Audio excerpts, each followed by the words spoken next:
So, your coach is telling you your RPE is wrong. Again, isn't that so annoying? You thought you had a pretty good set. You thought you stayed in the pocket. What even is the pocket anyway? Your check-in comes back, and your coach is telling you that your RPE is wrong. You overshot.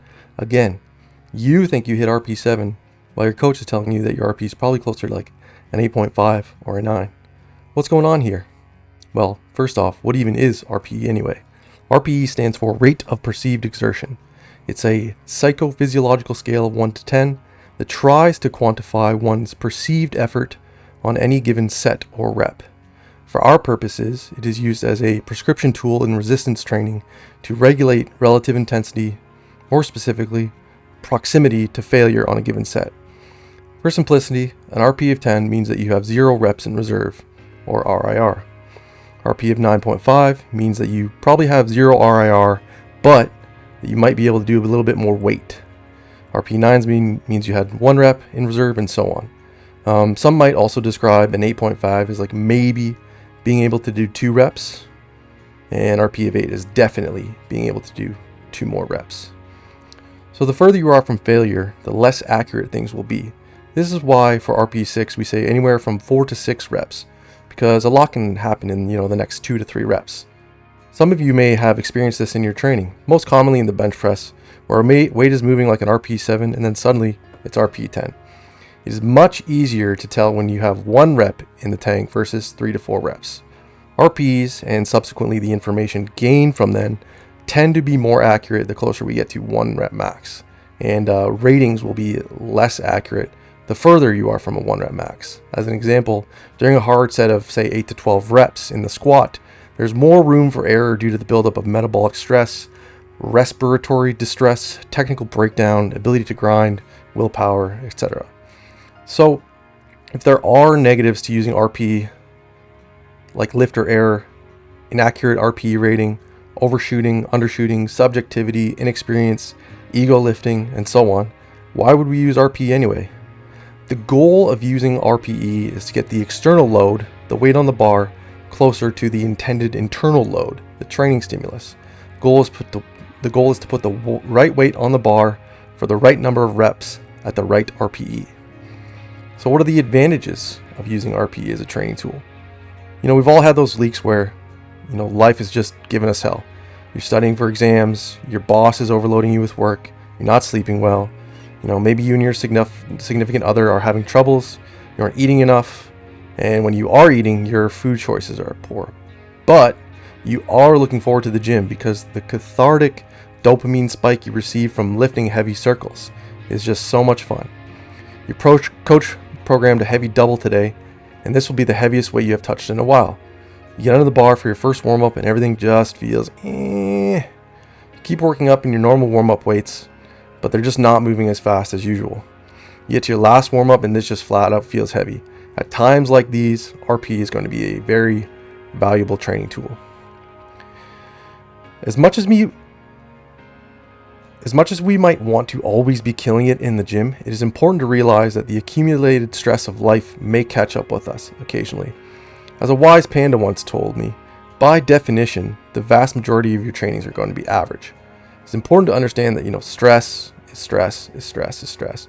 Exam stress is stress, work stress is stress, relationship stress is stress, lack of sleep is stress. Caloric deficits increase the difficulty of recovering from stress, and even eating Taco Bell creates gastrointestinal stress. Training for powerlifting is literally putting mechanical stress on the body and creating metabolic stress inside the body.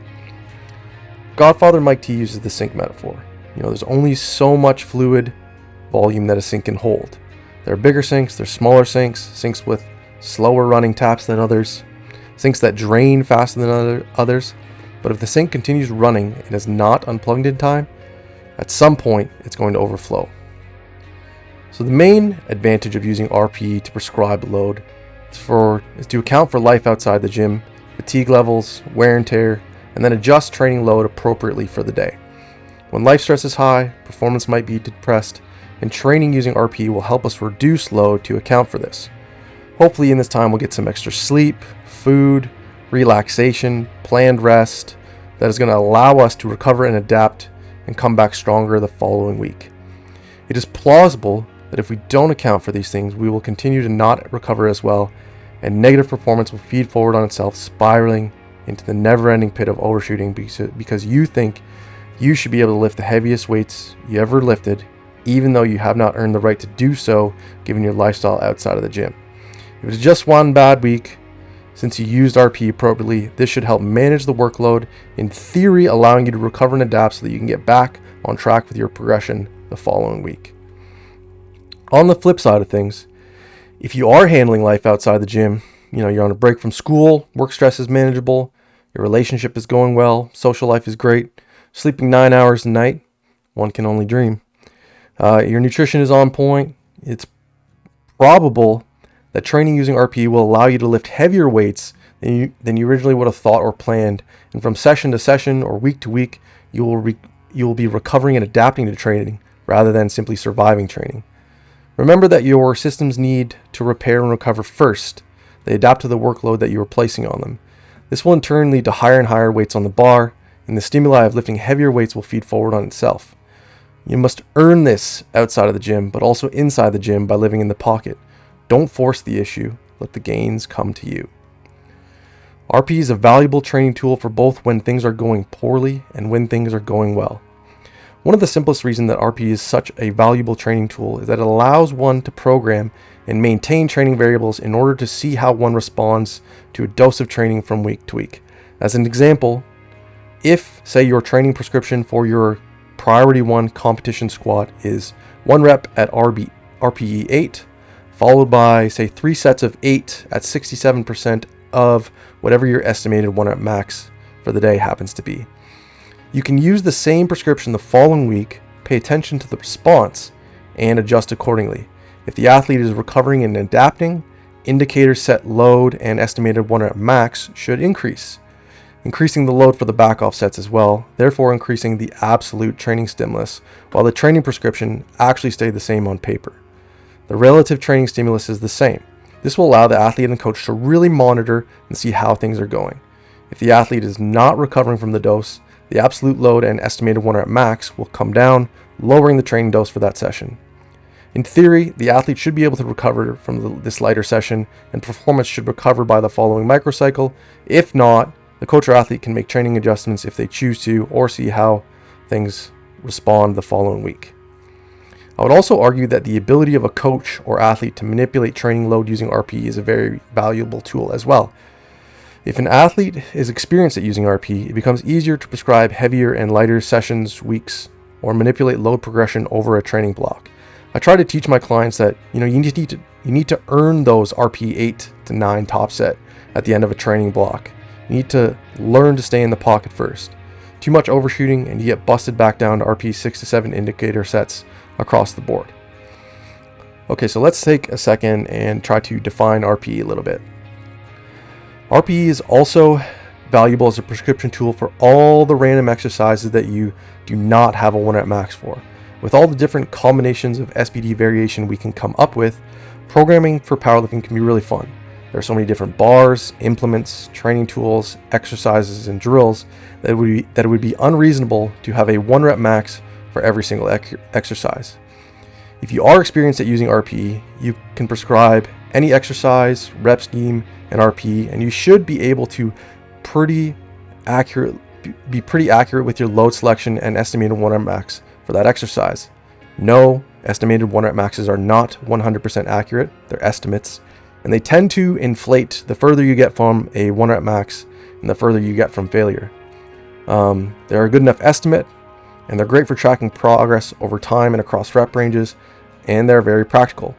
This allows us to do things like prescribe highly specific exercises, as an example, a 3-1-0 tempo close grip low incline pin press. Okay, kind of ridiculous, but you get the point. Very highly specific exercise, and you don't need to know a true 1 rep max, and without needing to guess what percentage of your competition bench 1 rep max you should be able to use for this novel exercise. The load can just adjust to the lifter based on the RPE. Unfortunately, the only way to get better at using RPE as a training tool is to train and use RPE as a training tool. Funny, right? The only way to get better at training is to train. On top of that, you need to spend some time, not all, training to failure or very close to it. Then spend some time training and leaving a rep or two in the tank. In its simplest form, using RP to prescribe load and reps is an attempt to quantify this idea of leaving a rep or two in the tank because of the value of staying shy of failure. So if we're new to using RP, how do we gauge RP? How do we get better at using RP? Well, first it might be valuable to define different scenarios where the way we were using RP as a tool might change. I have tried to simplify this down to 3 categories: game day RP, technical RP, and variation RP. Game day RP, formerly known as gun to your head RP, it's pretty simple. On game day, there's only one thing that matters, and that is executing the lift within the rules and receiving white lights. If your technique breaks down, oh well, just stand up. All we really care about is standing up or locking at the weight. RP is valuable in this scenario because it can help us gauge our next attempts, or we can use game day RP in training on your top priority competition lifts for the week. Using, say, weekly competition singles at RP 6 to 8 has become pretty popular in powerlifting training and programming, and this is an example of when you might want to use game day RP in your training. You're simply using RP to quantify the number of reps that are in reserve no matter what. Technical RPE is where you are rating your RPE based on the number of reps that you have in reserve with perfect technique. While technique is individual, everyone has their own flaws or compensation patterns that occur when weights are heavy enough and or proximity to failure is close enough. If you want to try to improve one of these errors, simply never let your body commit that error. Use loads and rep ranges that allow you to lift weights with your ideal technique.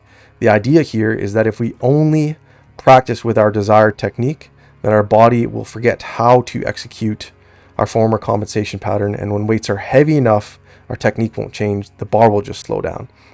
An example of when you might use this in your training is if you are trying to correct a technical flaw that you might have in one of your lifts. You should rate all of your RPs based on perfect repetitions in reserve. You could do this on your top down sets of your priority competition lift, or on another day of training, or for a specific period of time, perhaps further out from competition. While specificity is important to create adaptation and develop strength, one of the tools we have at our disposal is variation.